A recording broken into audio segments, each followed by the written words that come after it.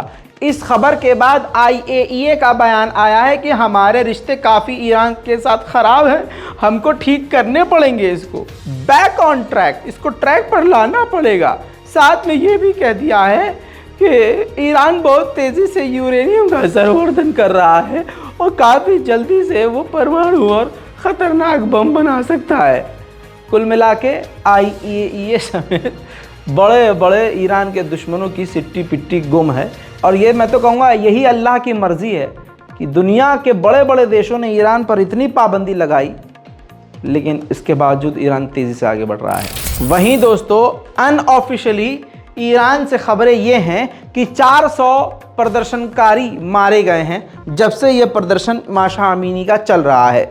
लेकिन पहली बार ईरान की गवर्नमेंट ने, पहली बार, फिर से बोल रहा हूँ, पहली बार ईरान की गवर्नमेंट ने खुद एक्सेप्ट किया है कि इस प्रदर्शन के चलते 200 लोग आम नागरिक मारे गए हैं। उधर दोस्तों ईरान से एक बुरी खबर जो आपको कोई नहीं देगा और जिसको बताने के बाद शायद ईरान के समर्थक जो है मेरे घर तक पहुंच जाएं और एक आध फ़ोन मेरे अब्बा के पास फिर पहुंच जाए, लेकिन मैं आपको बताऊंगा। स्क्रीन पर देखिए ईरान के हमारे अहले सुन्नत के सबसे बड़े इमाम जो हैं, मौलवी जो हैं ईरान में, अहले सुन्नत यानी सुन्नी उलमा के सबसे बड़े मौलवी अब्दुल हमीद जिनका नाम है, इन्होंने जुमे के बाद बड़ा बयान दे दिया। इन्होंने साफ और सीधा कह दिया कि ये जो फांसी की सज़ा, मौत की सज़ा ईरान की गवर्नमेंट सुना रही है प्रदर्शनकारियों को, ये कहीं हद तक गलत है। इन्होंने एक सिस्टम बना दिया और बता दिया कि जो प्रदर्शनकारी चीख रहा है और ऊंची आवाज़ से अपनी नाराज़गी दर्ज कर रहा है और अगर पत्थर, सिर्फ पत्थर और अगर डंडा वो प्रदर्शन में इस्तेमाल कर रहा है तो उसको मौत की सज़ा नहीं सुना सकते। अहले सुन्नत मौलवी के हिसाब से हज़रत ने फरमाया कि जो प्रदर्शनकारी पत्थर या फिर डंडा इस्तेमाल करे उसको आप मौत की सज़ा नहीं सुना सकते, या जो चीखे चिल्लाए उस पर आप मौत का फैसला नहीं सुना सकते। हालांकि इनके बयान के बाद कोई भी ईरान का बयान नहीं आया है, न इनकी आलोचना की गई है। और इन्होंने बयान ये इसलिए दिया है क्योंकि पिछले कई दिनों में ईरान ने कई लोगों को फांसी की सज़ा सुनाई है। आपकी इस पर राय क्या है वो नीचे होनी चाहिए, लेकिन ऐसी राय नहीं कि आपकी हमारी सारी मेहनत ख़राब हो जाए। और तुर्की, ईरान और बड़े बड़े देशों ने जो एक होकर शिया सुन्नी मसले को ख़त्म कर दिया है, वो एक नया मुद्दा शुरू ना कर देना आप लोग, फिर आप में और गू खाने वालों में कोई फ़र्क नहीं रहेगा। अब बैन चल रहा है। ईरान के ऊपर कनाडा जमकर पाबंदी लगा रहा है। ईरान के पूर्व अधिकारी और एक पुलिस अफसर थे, उनके ऊपर कनाडा ने पाबंदी लगा दी, जिसके बाद ईरान ने पहला कदम उठाया और कनाडा के बड़े अधिकारियों को बैन कर दिया। अब दोस्तों इसके बाद तिलमिलाएगा तो ज़रूर।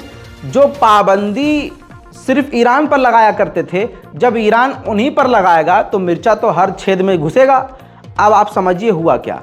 वहीं ईरान के लॉ मेकर्स, देखिए यहाँ भी गद्दारी सामने आ रही है। ईरान के लॉ मेकर्स, कनाडा के लॉ मेकर्स और अमेरिका के लॉ मेकर्स जो विदेश में रहते हैं, वो मिलकर इसकी जांच करेंगे, पता लगाएंगे कि कौन कौन से ईरानी लोग और ईरानी अधिकारी विदेशों में रहते हैं, ताकि ईरान के लोगों पर पाबंदियां लगाई जा सकें। कितना बड़ा कांड करने वाले हैं आप सोचिए। और देखिए ईरान वहीं टूट रहा है जहां उसके ही लोग गद्दारी कर रहे हैं।